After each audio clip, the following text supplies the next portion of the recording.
Hello, precious ladies and gentlemen. My name is Charlene Ocheno and welcome to KCTV. In KCTV, we share our live experiences concerning toxic families and relationships. If you would love to share your story with us, you can reach us out through our Gmail accounts. You can also follow us on TikTok at KCTV. I am a daughter of toxic parents, and here's my story. So, I was born at Pumwani Hospital, and my first experience is the fact that my dad, when he was told that I was a girl, he refused even to pay for the maternity fees, and his brother, now my uncle, younger one, is the one who paid. So after leaving the hospital and went back home, I think things did not work out because he totally refused to provide for my mom, and even with the CS wound, and we left after I was just 2 weeks old. So I don't have much experience with my real biological father. Now here we are, and my mom got into another marriage. I would not call them marriages because I don't think it was ever legal or any dowry paid for her up to date. So in this second marriage, I was a child. I was just very young, because I remember when I was 3 years old, we were thrown out of the house. This guy would just beat my mom out of nowhere, and remember now she now has my brother. And he would come and beat us, and he would just beat us, and then one night he just threw us out. I don't have much experience with him because we didn't even stay more than a year in that place, but I remember that very cold night where we were thrown out, and we walked the entire night through maize plantation with our small luggage, with my brother who was still very tiny, and my mother, because I remember there's even a time when I remember people saying that my mom's wound she had slept in the hospital. She was admitted in the hospital because she had received beatings that caused her CS wound to open, and so it became infected or something like that. And I remember people coming and saying, "Oh, your mom, she has a wound," but I never used to understand. I didn't know what it was all about because I was still a child. And then now after this marriage, my mom again got this other guy, now gave birth to my sister, my small sister. And now this is where I really experienced what it means to go through toxic relationship. For one, I don't remember being loved. I don't remember, those nice things that a dad would do to their children. He would only do those things to his daughter, like bring stuff for her, get her to the best schools. But for us, me and my bro, we had to endure a lot at the age of remember, I think they started living together when I was about 6 years and my brother was 3. We kept moving. You could come from school and find your parents waiting for you now to move. You didn't even say goodbye to anyone. We just used to move even in the middle of the term. And this really, I am a hard worker, and I used to perform so well in school. And now this keeping changing from one school to the next. And then there is this one time I had to go to a school twice in between the term, and I was told to go alone. I was in class 3, and now my mom did not take me to school because I think she was also ashamed, because I'm pulled out of this school in between the term. Then I have to go back after several maybe weeks or something. And the worst was when I was in class 8. When I was going to class 8, we moved all the way from Nakuru to Lamu, to a place you have never been. The weather is different.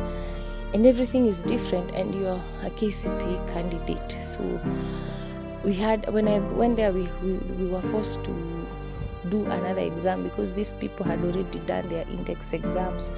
Those who have done KCPE can understand what it means. So again, in between this class 8, around June, we were forced again to move, because now this guy took us to Lamu and then he left the way he used to just do it. He left one day, he just woke up and left, because now every time there were problems he would just run. So now here it is far away, because those days going to Lamu used to take 3 days, night and day. So we are far, we don't have fare, we don't have food, we don't have anything. I'm in class 8, we were left there. I am telling you, we suffered. We suffered to a point where I could come home from school and find my mom. Her ulcers had risen, the pain, she was in pain. Then when she sees that, it's like, that's when the pain used to get more, because we would just start crawling. Now you go back to school, there's no lunch. It reached a point where we were so hungry, one of our neighbors started feeding us. We were being fed by just a good neighbor. Every evening, that is only meal we used to have. So no breakfast, no lunch. And now in the evening, this neighbor would give us her food. And you see, it was not enough even. She was just giving us out of the goodness of her heart.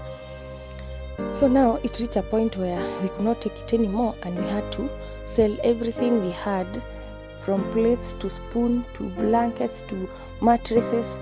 We sold everything so that we could have fare to get out of that place, because we really suffered. And now it reached a point where now even the clothes we are wearing, they could just fall down. I remember when we were going there, we had these jeans that were matching, my brother, my sister and I. We tied them with shoelaces going back to Nairobi, because we had lost so much weight. And I remember at the station, when we reached Nairobi now, going to now my mother's place, I will not need to say it, because we met my grandmother, one of my grandmothers, not my mom's mom, but one of my grandmothers, who stayed in touch with us, who loved us.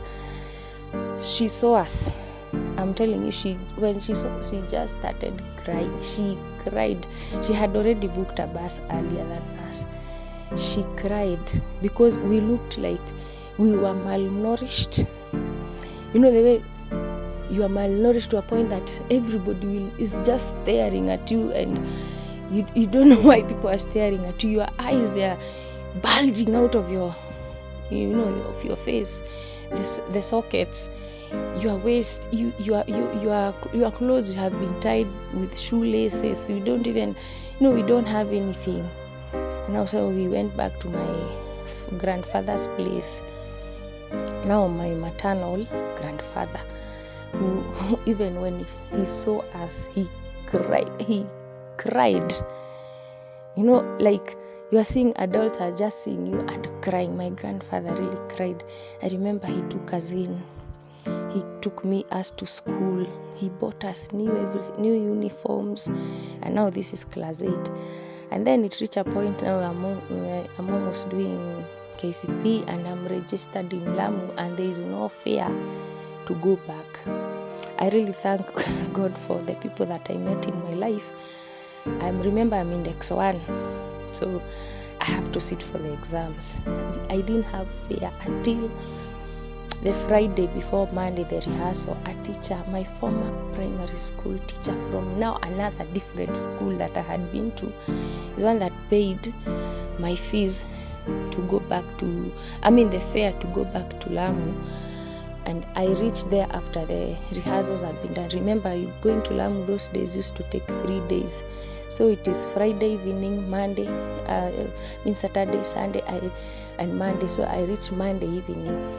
We reached Lamu Monday evening, and we were given a place by another woman to stay for those days that I was doing the KCPE, and then now go back. And then when now all this is over, when I'm joining Form 1, again he reappears. and finds us at my grandfather's house. Oh, he says, I don't know what happened to him. My grandfather was so kind. He gave him 10,000 to start a business, and then he would return the money. I don't know what happened to that money. It just disappeared, and my grandfather was so bitter with him. As in, he was having just problems.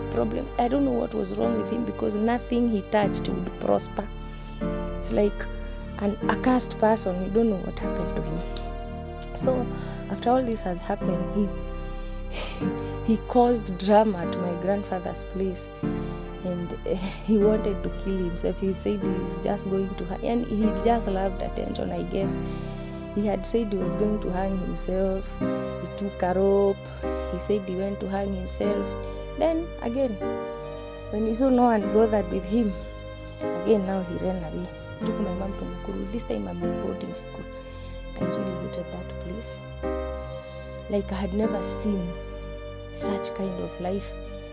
Even if we had been through problems, this is a place where you have to pay for going to the toilet. So I remember, even when my mom would leave some money for us, going to look for casual labor, we would we were wondering. No, we would, my brother, my sister, and I, we would just use the money to buy something that we could eat, and then use these portable latrines that you see. Yeah, it was that bad. Use the portable latrines, because now it's better you eat than now paying to go to the loo. So it's only very little time we were able to afford to actually pay to go to the toilets. It was so bad that I would never go back. When we closed school, I would just prefer to remain in school, because facing the reality was so hard. And then here again, we are staying now in a small house, very tiny, no floor, nothing. The sewage is passing through our house. It's a shack, basically. It's not even a house, it's just a shack. And it's at this point where life became so difficult that I remember my sister, she was so young, she was, I think, in class 4. She would go, and there was this woman who was still selling changa behind our place. She would go and help now this her friend who was the same age, and she would help her clean the glasses for changa. So, and then when they are doing it well at it, they would just take the changa, and we never used to know. So my sister would come back home and just sleep, and we used to wonder why. We didn't know that they used to take the changa. In high school, I reached where I said I do not like coming home. I used to stay in school because it was so hard at home. And still, now this time when I was in high school, then they broke up again because my mom caught him cheating and all that stuff. And now we moved from that place, and I was just happy even to move out of the place. Even if I would stay we were staying in a small mabati house, I was just happy to get out of there. So after this time when they broke up, now it's like all hell broke loose for my mom. I think all this pain that she had been going through, she just like she went off like a bomb. She started behaving funny and weird. This is the time when now I had to become a parent. And now, okay, I was, even previously I was, because now I had said that all the attention used to go to this guy. Now I was still a parent at a very young age, because I had to take care of my sister and my brother all this time, because my mom was not in her, she was not in a position, because she was always depressed. She was always shouting. She would beat us. There's even a time when she almost stabbed me 3 times, at three different occasions with a knife, saying that I'm talking about her and I am saying things about her. Now this is when, now after this guy left, like when how she was behaving, sleeping around, having strange men, come to our place. Some of them, there's a day she was out with another guy, and this other guy comes home at 3 a.m. and we are sleeping, and we are living in a now 2-roomed house with no doors. It was just a curtain between the first and the second room. And this guy came at 3 a.m. He was so drunk. He just parked his pickup there outside. And now we didn't know what to do. So we opened the door for him. He comes. Remember, it's me, my brother, and my sister. He comes and sleeps on the bed. On my bed now, because my bed used to be in the sitting room where I shared the bed with my sister. And then my brother used to sleep on the chair. And now my mom in the other room. So I left that bed for him to sleep on. And now I stayed with my sister in my mom's bed. And now my mom comes at around 6. Now my brother and my sister, I woke them up, I prepared them, they went to school. And now here I am, now I'm left alone with this guy. You think I could sleep? I did not sleep. Now when she came, remember this room has no privacy because it has no door, just a curtain between one room and the next, and it is just separated by cardboards. After a night outside there, she came back to this guy at 6, around 6 a.m. And now this time I've cleared Form 4. And there they are. They just, they were drunk, so they just were having sex. Me, I could not stay in that place. I remember walking out and I was feeling so ashamed. And I just looked for someone or a place. I just went to a compound that was nearby and I just stayed there the whole day. And you see, I could not tell anyone what was going on. And I was feeling so ashamed and I was just down, yeah. Now, with all that she was doing, being very careless with this sex with different men, she was so bitter, she was angry, and she would call me a hoe. She would call my aunts. Nobody even wanted me at their place. Because she would call them and cry. My mom can really use tears. She would cry and tell them how bad I have been, that I am just whoring myself around and I'm just selling myself. I'm just a hoe. And even when this time she's going, she used to work in bars and she would stay like 3 months without even coming home. But when she comes back, she has this strange, when you are doing strange behaviors, you have strange friends. So there was this woman, she had left in charge of us, but she was also behaving the same. And then they would call me a hoe. This is the instance where now my mom would come and then they would sit and talk about me. There's a day she would come and send me to the shop, and then now they would sit and talk. Oh, she's doing this, she has been going around with men, she brings men here. Remember, I'm still a virgin, so it was painful. Kama kuna jina nachukia ni kuitwa malaya. Me, I would not call, even I know if someone, I wouldn't want to call someone's child that. So and this one time, after sending me to the shop, I came back and now they are talking. Now my mom is agitated, she's angry, she took a knife and almost stabbed me. My brother is there pleading with her, please mom, that is a lie. My sister, we go everywhere with her, there is nothing like that she does. But no, my mom is so bitter. Remember, she's bitter from the beginning with me. But now, now I was older, after now is when now these things came raining on me. I remember there was even one time she beat me up at a stage, and that was the end. I left. I could not take it anymore because I remember I have no one to run to, because the last person I ran to was my uncle. And when I went there, she already called and told them, do not allow her to stay there because she's a bad person. She's a whore. She's going to make your children bad.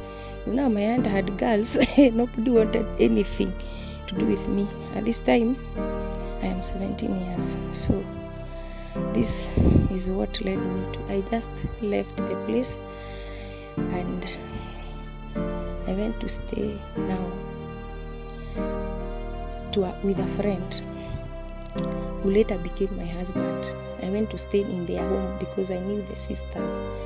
And then now this is the place I found love. The man there defended my life with everything he had. My mom would send police and all that. And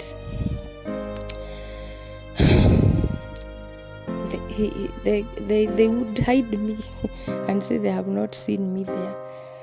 So she does not want me to stay with the relatives. She does not want me to stay here where I found a place. And we didn't even know at the time that we were ever going to get married because I was still very young. So I stayed there. Now it became so bad because police would harass us at night. Because my mom would buy beer for these policemen, they would come, harass, then leave. And that is the point where I decided to go to Mombasa. Because one of their sisters was in Mombasa and I went to stay with them. Actually, not one, 3 of them. There were 3 sisters, so I went to stay with them. And they hosted me really well and they loved me and they even got me a job. So at the time, my now husband was not even with me. I stayed in Diani. I worked as a waitress for some time. And remember, I have really passed my exams and all this drama, my mom is causing it because she doesn't know what to do with me. I have passed, and remember when I was young, I would work so hard and bring good grades. She would just look at me and tell me, hata sisi tulikuwa huko hakuna mahali tulienda. She would just tell me I'm not going anywhere anyway, so I should not brag about my good grades. Now you see, it led me to get married at a very young age, where I found my first love. I don't even have an ex. Yes, I may have crushes before, but no, I had never had a boyfriend before. So I got married and started life. Unfortunately, my mom, she would still call my husband whenever I'm not around. I remember there was this one time when I was pregnant with our firstborn. She made this call and I really panicked. I got anxiety. I am pregnant. And she's just accusing me, saying that I have refused to go to school. Yet she didn't want me anywhere near. So she would call and tell him how bad I am. So some days I would just see my husband acting really weird, and I didn't know that she was brainwashing him to hate me the same way she hates me. So that went on. So me, I at that time I had cut her off for a while. There's a time I stayed without talking to her for like 3 years. And then there's this one time I had gone to college. My husband took me to a college, and I needed some instant cash to register for exams. When I called her, matusi nilitukanwa. I just wanted her to help to pay for the exam because we were not prepared. So yeah, that was that. After that, I stayed for a very, very long time without speaking to her. Now at this time now, she has already again remarried to a guy whom she has denied me as her daughter. She's saying that I am her sister. So this guy knows me as the sister. So it comes the day of taking dowry to her, and that is when that guy knew that I am the firstborn of my mom. Because you see now, when people are bringing dowry, you can't be a sister. It has to be a child. So yeah, now the guy, I think he felt cheated and he also left at the time. But they still again got together. All the relationship I saw were very toxic because this guy was a serial cheater. Like him now, he would disappear for weeks. and we hear he's in some woman's place, and then he would come, okay, now from my sister, because at the time now I'm not living with them, but I would communicate with my sister. So later, when I'm still married to my husband, my mom leaves this guy and comes to stay with us. Sasa hapo ndio tumeona maneno. She would be crying. She was staying in the same room with my firstborn daughter. She would cry the entire night. This really affected my daughter. And then she would come whisper things to me, then whisper things to my husband. Like it led to a point where we were now toxic to each other. We don't know that tunagonganishwa vichwa.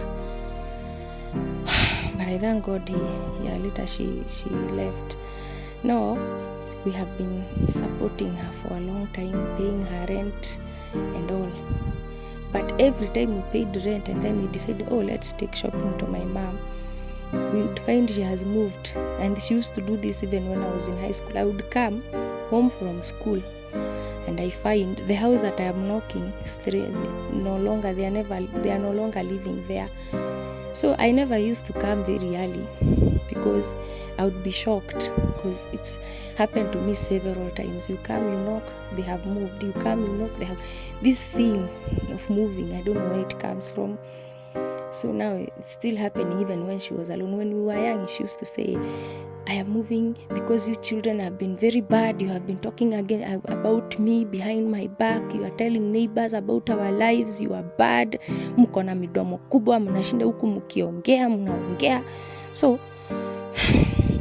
now we used to carry that thing. Me, I don't even have friends because I feel like every time I'm talking, I'm backbiting, So even sharing this has been very difficult for me.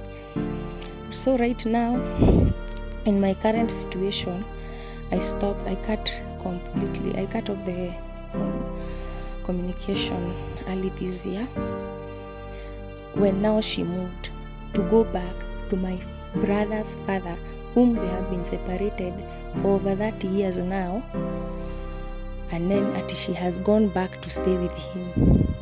When she did that, I just cut her off completely, because there was no way I was going to pay this man, as in I was not going to provide for this man who let us walk in the night when I was young, and then they are going to stay together. No, that one I cut her off completely.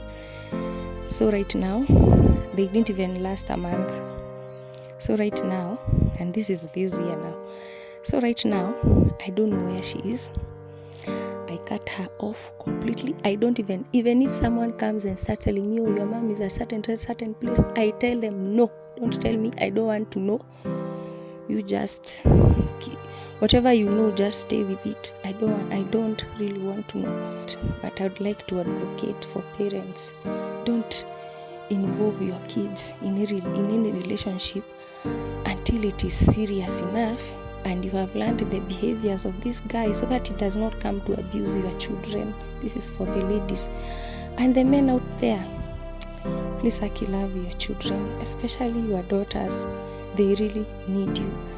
There is a place in the heart of a daughter for a man, for their dad. If they don't grow being loved by their dads, they always attract bad people in their life. It's like they become like a magnet for toxic men who are going to use them, who are going to abuse them, who are going to make their lives miserable. Please love your children. Even if you have many children with different mothers, please show them some love. Show them some kindness. Please just learn to love your children. Take care of them. They are a gift. And you don't even know what you're bringing up in this world. Thank you.